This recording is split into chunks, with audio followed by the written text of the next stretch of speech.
Good morning sa inyo mga kakambing.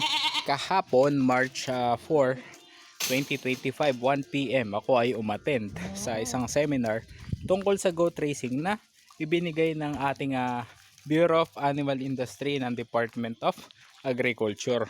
At ngayon, share ko sa inyo yung video o yung mga na-experience ko doon at yung kahalagahan ng kung bakit dapat tayong mag-attend ng mga seminars pagdating sa goat racing. Tara! Yan, magandang araw. Nakapark na ako dito sa Bureau of Animal Industry. Katabi pa natin yung agriculture. Malilim yung naparkan ko. Alis na ako agad. Limited ang seminar na ito kaya 30 participants lang kami at iba't ibang topics ang tinuro. Yung mga hindi naman umabot ay pwede naman mag-attend online. At dahil nga na-late ako ng konti, ayan, ang inubutan ko na ay yung sa pagkain na topic.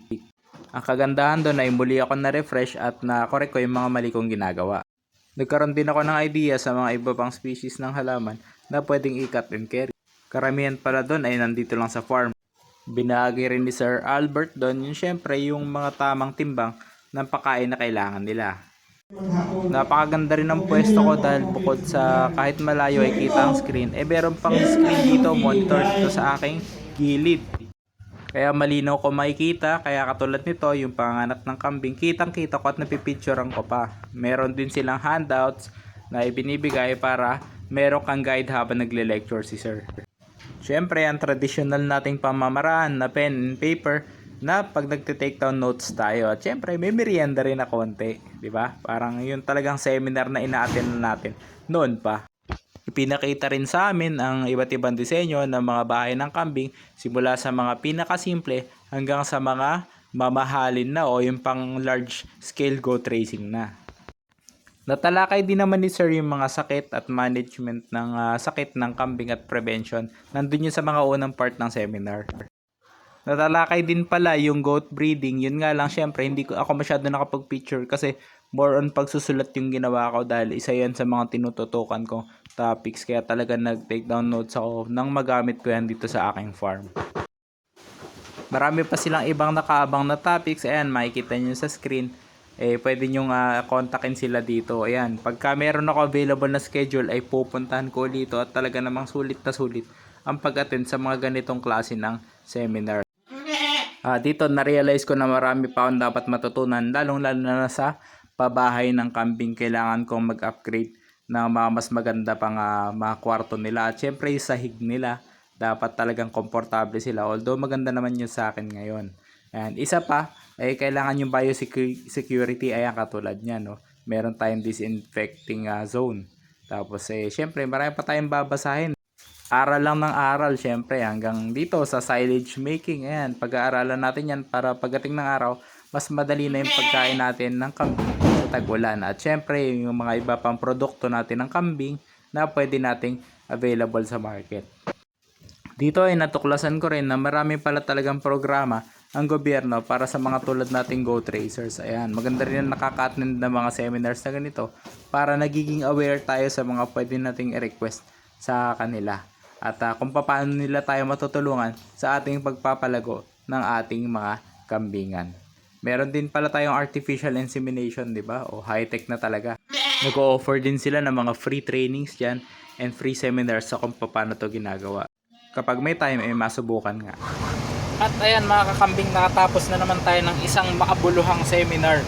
Ayan, from Sir Albert F. Astillero. Ayan. Napakaganda ng mga tinuro niya, bagay na bagay sa mga mag-uumpisa ng pagkakambing at paunti-unti natin i-share dun sa ating mga videos. Ang natutunan natin, dagdagan na naman ating certificate kasi natulog. Joke, hindi ako natulog. Syempre pag mga ganyang seminars, makikinig ka talaga ng todo dahil magagamit mo yan sa iyong negosyo at syempre yan ang pagmumulan ng iyong makita sa in the future, di ba? Ayun, nakilala pa natin yung klase ni Sir Jumar. And meron tayong mga nakikita dito na small world talaga. Ayan. So, tutulungan din natin yung mga nag-uumpisa sa pag-camping. At syempre, ibabahagi natin ang ating mga natutunan. So, uwi muna tayo. Saka ako'y nagpupunta rin. Alam niyo ang kagandahan na ma-attend kayo ng mga goat racing seminars na katulad nito, o hindi man sa goat racing, kung ano yung ginagawa niyo mga sa farm, yung ina-activity nyo, kung ano mga pinapalago nyo sa farm. Attend kayo ng mga seminars kasi dun mismo merong speakers na pag maganda at alam niya, kabisado niya o gamay niya ang kanya itinuturo, dun mismo matatanong nyo yung mga problema nyo. Tapos syempre nandun na rin lang kayo, tanggalin nyo na ang inyong hiya, di ba? Kung kayo naman ay nahihiya at talagang hindi kayo mapagtanong sa harapan, ayaw nyo humawak ng mic, ayaw nyo marinig yung maganda nyong boses, ang gawin nyo na lang, isulat nyo, tapos bigay nyo dun sa speaker or bigay nyo sa mag-a-assist sa inyo na siya yung magbabasa ng questions nyo. Ayan. Kung ayan yung yung makikita nila at hindi kayo pagpawisan ng malala, kayo kinakabahan sa mga yung maraming tao. Okay? So ano pa ba? Pag umattend kasi kayo ng mga seminars na ganyan, yung mga frequently asked questions nandyan. Bago nyo pa matanong, minsan tinatanong na ng iba. Tapos syempre yung mga hindi masagot agad sa online, lalo na yung mga agarang solusyon na kailangan nyo sa inyong mga problema sa farm, paano nyo yan, patutugunan ka agad, diba? Tapos syempre pag sinagot yun ng speaker, di sulat nyo na para hindi nyo na agad makalimutan. So, mas maganda record nyo o i-post nyo kagad sa inyong mga record o sa notes sa inyong cellphone. So, syempre huwag nyo kalimutan magbaon ng tubig at pagkain. Kaya kanina hindi ako nakabili. Kaya nangyari, binigyan naman nila kami doon ng inumin. Tapos meron kami sandwich, kaya meron akong palaman dyan at hindi ako nagutom. Syempre may pumasok sa utak natin habang tayo ay nakikinig, mayroon kayo makinig ng gutom, diba? Kaya kayo, bago kayo manood ng vlog ko, kain muna kayo. Nadali tayo ng mabagal na daloy ng trapiko. Ay, pawin na tayo. Kanina ito pa, napatindi yung sa sobrang excited na kasi late na late ng mga 20 minutes, pero hindi pa naman nakapag-umpisa ng todo. Yung susi na iwan ko dito sa sasakyan, buti na lang dinala ng aking kapatid. Salamat kapatid, yun dinala yung duplicate. Kaya kayo, gaano kayo duplicate ng inyong mga susi, kaya dinala kayo lagi para di kayo matulad sa akin. Pag sara ko, nailak ko mga pinto, naiiwan the next day. At yan nga, muli salamat sa Bureau of Animal Industry, Department of Agriculture. Balik tayo sa ating kambingan. At syempre may mga bago tayong natutunan at i-apply natin yon dito sa farm.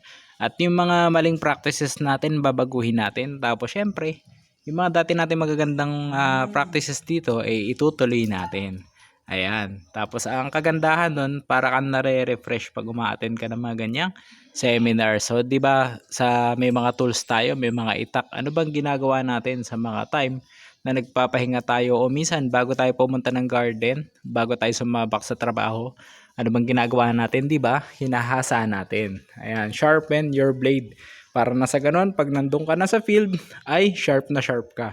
Mas madali kang makakapagtrabaho ng maayos at effective. Okay, effective na efficient pa.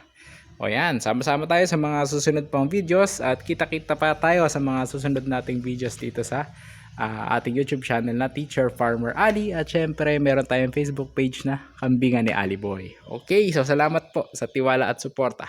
Kita-kits tayo. Bye-bye!